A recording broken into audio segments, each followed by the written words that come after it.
This is Valley View News, and here are today's headlines. A mass shooting took place at the Route 91 Harvest Festival in Las Vegas. Amber Rose hosted her third annual Slut Walk in downtown LA. The city of Los Angeles looks to expand its homeless outreach. Hello, and welcome to Valley View News. I'm Amber Partida. And I'm Dahlia Perez. Last Sunday in Las Vegas, more than 50 people died and at least 547 were injured when a gunman began shooting concertgoers at the Route 91 Harvest Music Festival. Las Vegas police said 64-year-old Stephen Paddock opened fire on a crowd of more than 20,000 people.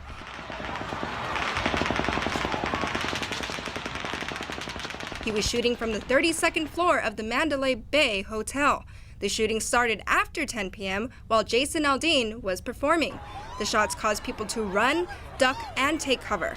Witnesses say the attack lasted for at least 10 minutes. Paddock had been staying at the Mandalay Bay. He was found dead in his room with at least 18 firearms and thousands of rounds of ammunition. Police said Paddock killed himself. President Donald Trump ordered flags nationwide to fly at half-staff after the shooting. The mass shooting restarted the conversation about just what constitutes terrorism. Many are asking what separates a lone gunman or mentally ill person carrying out an act of violence from terrorists. Journalism professor Ben Davis from California State University Northridge says the media depends on what the federal government declares as an act of terrorism. In the case of Orlando, the thought was terrorism right away, but we had to wait for the government to come out and say officially that it was terrorism. In this case, everyone's waiting to see if we're going to get the call of a sick man, of a lone wolf, or a terrorist. This mass shooting is the deadliest in recent memory, but it isn't the deadliest in U.S. history. In 1873, approximately 150 African-American men were killed in Louisiana by Southern Democrats. That event became known as the Colfax Massacre. President Trump attended the President's Cup golf tournament in New Jersey last week. Trump dedicated the trophy to hurricane victims. He said Puerto Rico is in horrible condition, but added that it's under control. On behalf of all of the people of Texas and all of the people of, if you look today and you see what's happening, how horrible it is, but we have it under really great control, Puerto Rico. It's been more than 2 weeks since Hurricane Maria left Puerto Rico in shambles. Governor of Puerto Rico, Ricardo Rossello, says the administration has answered their petitions, but that they still need a lot more to get out of this emergency. Only 5% of the island has power and 41% have potable water. San Juan Mayor Carmen Yulín Cruz said the White House wasn't doing enough to help Puerto Rico. President Trump responded on Twitter criticizing Cruz on her leadership ability. Officials say many people still lack the essentials. Almost 2.5 million people turned out for Sunday's referendum in Catalonia. National police seized millions of ballots to prevent them from casting their votes. Police fired rubber bullets at protesters as voters tried to take part in the referendum. They also closed schools and other buildings that were used at polling stations. The regional government says 90% of voters were in favor of a split from Madrid. A man killed 2 women with a knife at a train station in France on Sunday. Military police shot and killed the man. French officials are treating the murders as a terrorist attack. ISIS claimed responsibility. The stabbings happened at the St. Charles station in Marseille. That's the same station where 3 Boston College students were attacked with acid last month. Canadian authorities are investigating what looks like a possible terrorist attack from 2 incidents in Edmonton, Canada. Last Sunday, a man drove a Chevrolet car into an officer and then stabbed him. Later, the attacker drove a truck through crowds of pedestrians and injured at least 4. The suspect was arrested previously for several offenses. He's known by authorities as a Somali national and refugee who has been affiliated with terrorism accusations in the past. Formal charges are expected to be filed soon.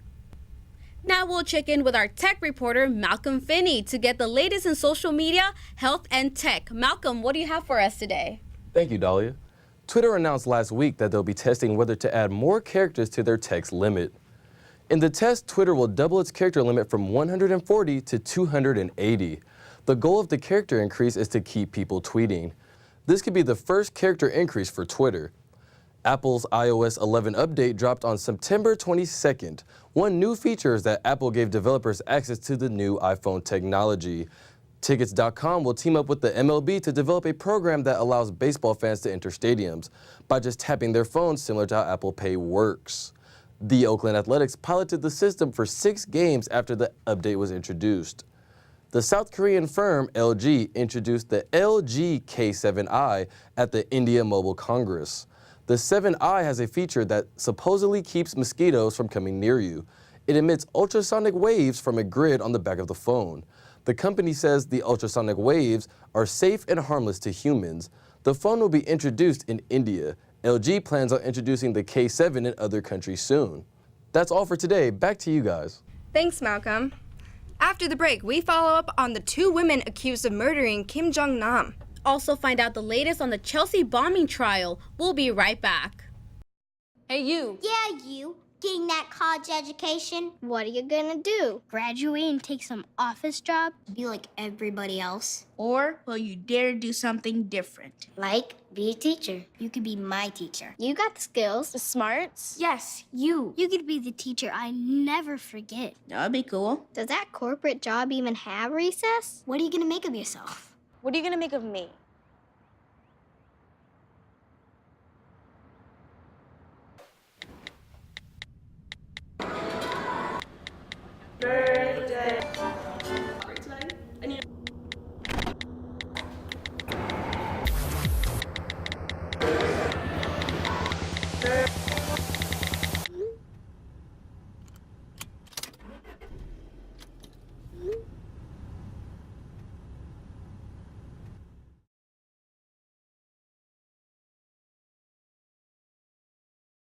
Red shirt, blue shirt, yellow shirt.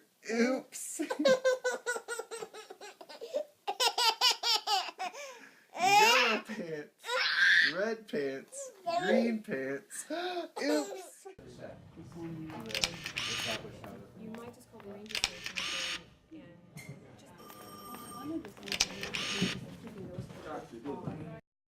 The 2 women charged with the murder of Kim Jong-nam pleaded not guilty in a Malaysian court last Monday. Kim is North Korean leader Kim Jong-un's half-brother. He was poisoned with a nerve agent in February at Kuala Lumpur International Airport. The women are seen in security footage walking up behind Kim and rubbing their hands on his face. The women say they were tricked. They thought they were taking part in a TV prank. Both are charged with murder.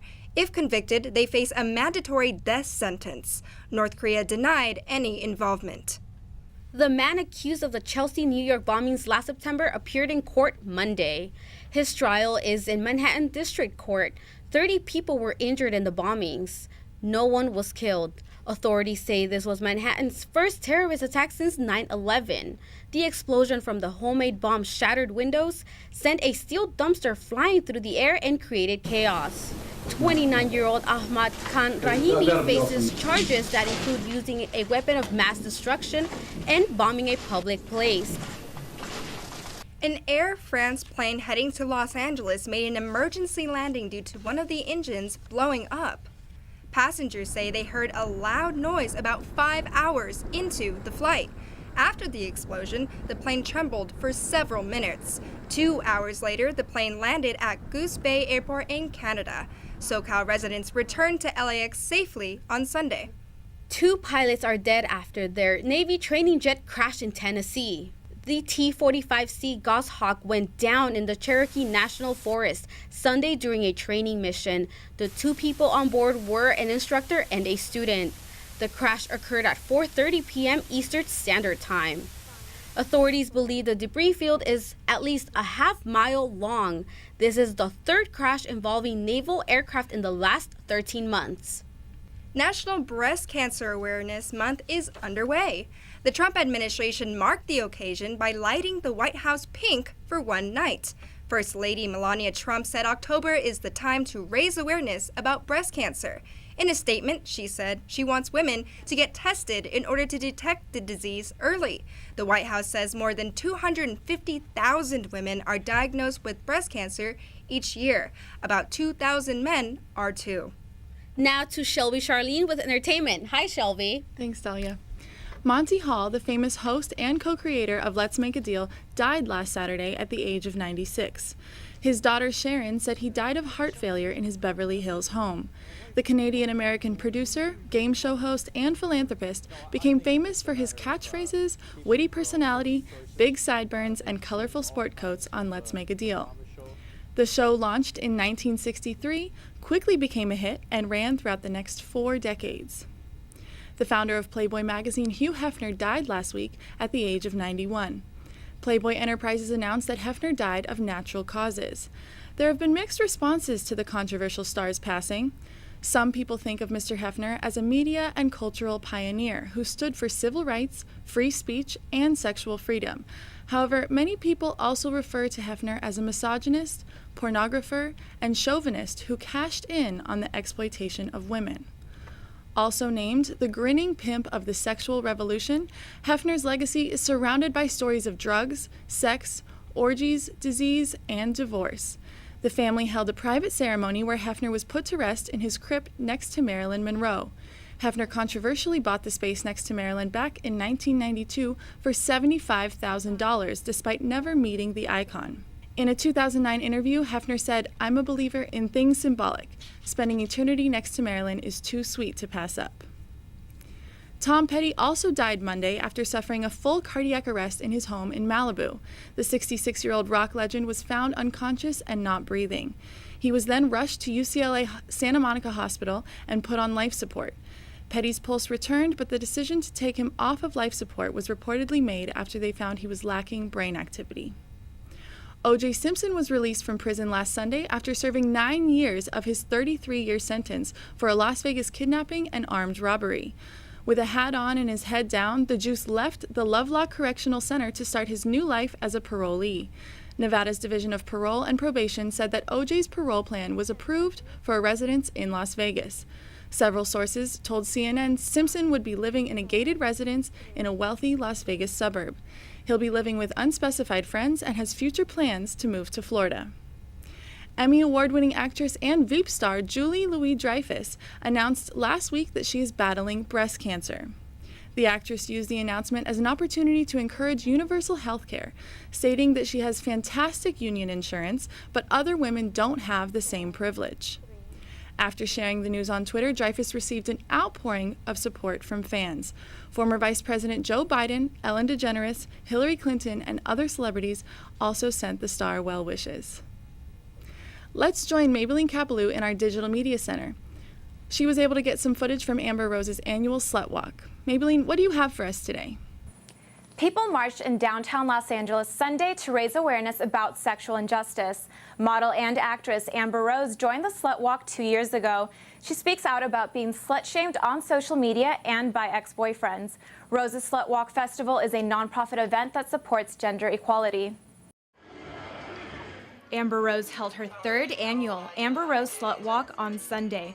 Over 15,000 people registered for the event and marched through the streets of downtown. Women sexually should be as open as a man should be able to, and as a man I can say that because I truly believe that. So we're honestly just here standing up for equal rights.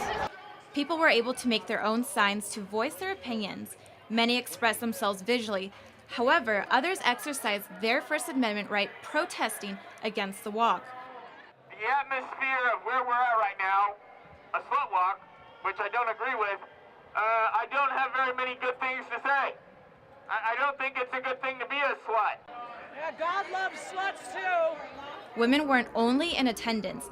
Men and children came to show their support as well. The nonprofit will be donating proceeds to organizations that support women. The walk started in 2011 in Toronto after an officer told women that if they want to avoid sexual assault, they shouldn't dress like sluts. Demonstrators say slut shaming is an issue that affects many people, not just women. From the Digital Media Center, I'm Maybelline Capelou. Back to you, Shelby. Saturday Night Live premiered its 43rd season last week, and of course, Alec Baldwin's Donald Trump character was the star of the show. The premiere episode featured a skit on the new White House press secretary, Sarah Huckabee Sanders. The cast also performed a skit highlighting Trump's lacking response to the current crisis in Puerto Rico. We're going to get you more help to you. We'll get you immediately, probably by Tuesday or Wednesday at the latest. The show also featured performances from Jay-Z, who sported a Kaepernick jersey during his performance with Damian Marley. That's all I have for entertainment today. Back to you. Thanks, Shelby. LA Unified Schools will now be donating their extra food to local food banks. This is because of a new law signed by Governor Brown. Schools can now donate unopened items and untouched fruits. The school district says they throw out about $100,000 worth of food every day. Many schools already have share tables where students can leave their extra food for those in need. The homeless may have high hopes as Los Angeles will be expanding its homeless outreach. Valley View News reporter Chris Escobar has more. The Homeless Outreach and Proactive Engagement Program in the San Fernando Valley is expanding its outreach next month. It launched in May. The program connects LAPD officers with the city's sanitation department, which cleans homeless encampments. We need the church to come along, we need social services to come along, and we need every service provider to be able to collaborate. The program searches for encampments in the valley. Once they find people living there, they help them find permanent housing. We have our long-term strategy to get people into housing really fleshed out, and obviously we're going to have to keep up with demand, and that means affordable housing as well. Since the spring, the mayor's office reported more than 1,300 homeless encampments. More than 500 tons of trash and 20,000 pounds of hazardous materials were cleaned up. We have a lot of families now that are in the streets, so the situation's getting worse. We don't see it getting better. I know there's more programs that are going to hit the streets, but while we wait, it gets worse. Police officers say they will provide protection for sanitation crews who break down encampments. They also receive training for people who have mental health and narcotics issues. The crisis is now. It's not 10 years from now. I mean, they're talking about building 10,000 homeless units in 10 years when we've got 45,000 homeless on the streets now. The LAPD Central and West Bureaus expanded the program last summer. About 47,000 homeless people live in LA County. 2/3 are within the city limits. In Mission Hills, I'm Chris Escobar, Valley View News. 2 Texas high school football players were cut from the team for protesting during the national anthem Friday night. Larry McCullough and Cedric Lewis are cousins and protested in a different way. One kneeled during the anthem. Before every game, we always pray and then say the anthem. The game, I decided to stand on my knee. While the other raised his fist. I pretty much knew how he looked at us when I was holding my fist up and my cousin was kneeling. The coach, who is a veteran, immediately told them to take off their uniforms and leave the field. The coach told CNN that his players are not allowed to kneel during the anthem. When we get back, Daniel Martindale has a preview of the Dodgers' upcoming playoffs. Also, the Sparks are going for their second straight WNBA championship. We'll be right back. I'm a single mother, and I was the main one working, so I never thought that I could go back to school, you know.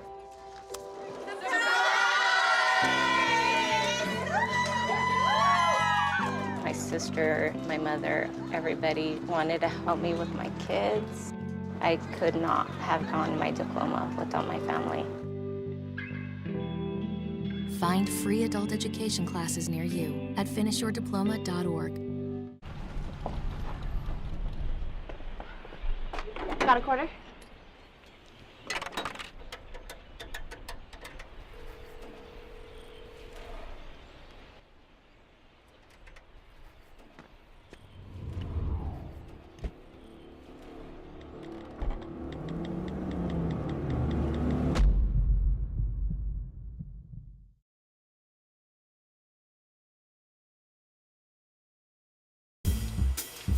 Do you know what to do?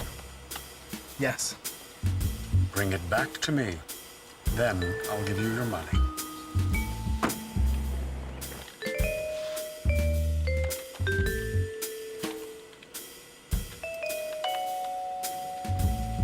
Frank Thomas, you are under arrest for the theft of trade secrets. Come with me.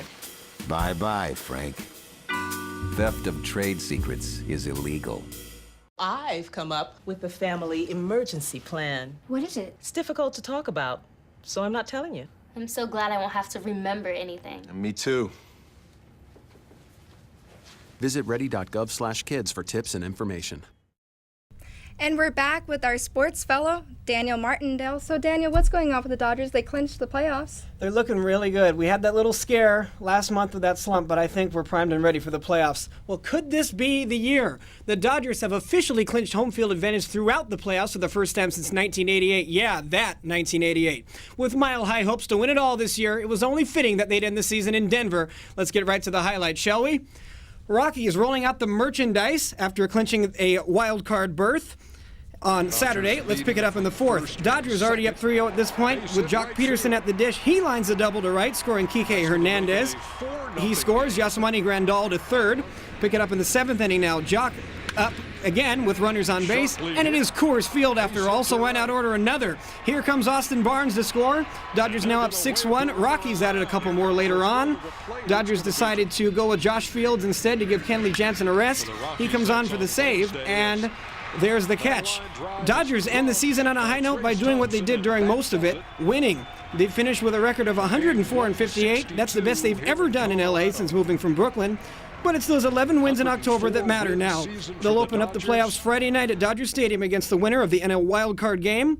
That'll be either the Arizona Diamondbacks or those very same Colorado Rockies. Well, the Dodgers are trying to win their first title in 29 years, but another one of LA's teams is on the cusp of winning their second title in a row. Let's go out to Staples in Game 4 of the WNBA Finals.